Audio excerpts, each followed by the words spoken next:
Bon début de matinée sur Europe 1, il est 6h40. Les vendanges démarrent cette semaine en Champagne. 319 communes bénéficient de l'appellation. C'est un moment clé pour toute la filière. Votre invité Alexandre, David Chatillon, président de l'Union des maisons de Champagne, coprésident du comité Champagne. Bonjour David Chatillon. Bonjour Alexandre Lemaire. Vous représentez près de 400 maisons de Champagne. La saison des vendanges est donc arrivée. La majorité des communes du vignoble vont commencer à récolter les grappes cette semaine. On dit que vous allez battre des records cette année. Alors oui, effectivement, la récolte est extrêmement abondante. Record, je ne sais pas, mais en tout cas, ça fera partie des très très grosses années. Le nombre de grappes est à peu près dans la moyenne, mais en revanche, leur poids est énorme. C'est-à-dire que on va atteindre 220 grammes par grappe, alors que le précédent record était de 170 grammes. Donc vous voyez, c'est une année très, très étonnante. Bon, ça c'est un signe de bonne santé, j'imagine, pour les vignes. La France connaît cette semaine une nouvelle vague de chaleur, mais vous avez plutôt été épargné cet été par la canicule, par la sécheresse, David Chatillon ? Oui, absolument. Le mois d'août a même été étonnamment pluvieux en Champagne, puisque la pluviométrie a été presque le double de la normale, ce qui n'est pas d'ailleurs idéal, parce que on a besoin d'un beau temps au mois d'août. Oui. Mais là, le temps qui se rétablit cette semaine est parfait pour démarrer les vendanges. Vous faites partie des secteurs d'activité qui manquent de bras. Si l'on parle justement de la récolte, des vendanges, vous manquez de volontaires. Bon, c'est un travail physique. Alors c'est un travail physique, bien sûr, vous avez raison, mais c'est aussi une ambiance particulière. Donc nous avons besoin de 120 000 vendangeurs, puisque la récolte en Champagne ne peut pas être faite à la machine, ou plus exactement, les grappes doivent être cueillies entières. Et la machine qui peut faire ça n'existe pas. Donc nous avons recours à 120 000 saisonniers qui viennent historiquement des anciens bassins miniers de l'Est et du Nord de la France. Oui. Mais ça ne suffit plus, et donc nous avons aussi recours à de la main-d'œuvre étrangère. Je veux travailler comme saisonnier pour les vendanges du Champagne, je m'adresse à qui ? Alors vous adressez à Pôle emploi ou aux opérateurs du Champagne, mais ça c'est très facile. On facilite les choses pour que ceux qui le souhaitent viennent contribuer à la vendange, et nous mettons en place aussi des dispositifs en lien avec l'État, de façon à ce que les conditions de travail soient les meilleures possibles, les conditions de rémunération aussi, d'hébergement, et puis nous faisons en sorte, par exemple, que les titulaires du RSA dans la région ne perdent pas leur indemnité lorsqu'ils font les vendanges, parce qu'auparavant c'était le cas, donc ils n'avaient pas intérêt à faire les vendanges. Donc vous voyez toute une série de mesures pour faire en sorte d'attirer les saisonniers. Si l'on revient, David Chatillon, sur les conditions climatiques, on voit la catastrophe cette année dans le Bordelais, avec la prolifération catastrophique du mildiou. Les vignes de Champagne, elles aussi, sont touchées par des champignons ? Alors oui, on est tout à fait solidaire de nos amis bordelais qui ont souffert au printemps de conditions très difficiles.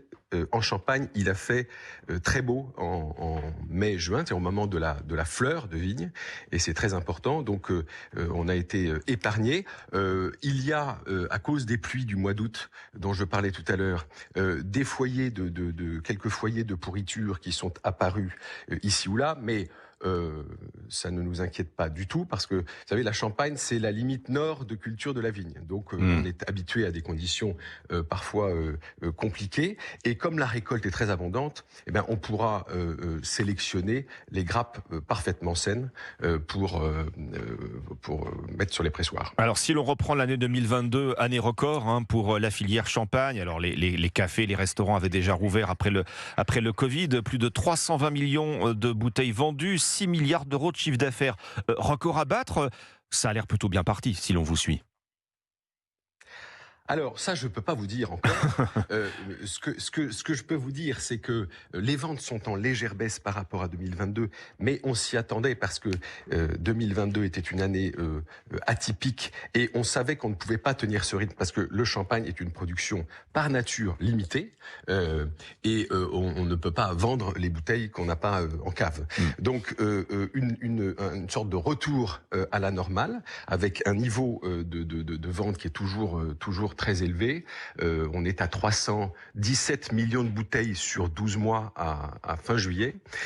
Et pour ce qui est du chiffre d'affaires, je reviendrai vous voir début janvier pour vous dire, mais c'est bien parti. Vous nous dites, David Chatillon, que cette récolte de champagne s'annonce record. Est-ce que ça signifie que les prix du champagne vont baisser ou est-ce que ce n'est pas aussi simple ? Alors, au risque de vous surprendre, il n'y a pas de lien entre le rendement agronomique, c'est-à-dire le volume de raisin qu'il y a dans les vignes, et le rendement commercialisable que nous décidons chaque année. Ce rendement commercialisable, en 2023, il est de 11 400 kilos par hectare. Nous l'avons décidé en juillet. Et il correspond... Alors c'est un modèle que nous avons mis en place. Il correspond à nos besoins pour répondre à la demande des marchés. Donc les années excédentaires, comme cette année, les raisins qui sont produits au-delà d'11 400 kg par hectare, ils seront mis en réserve.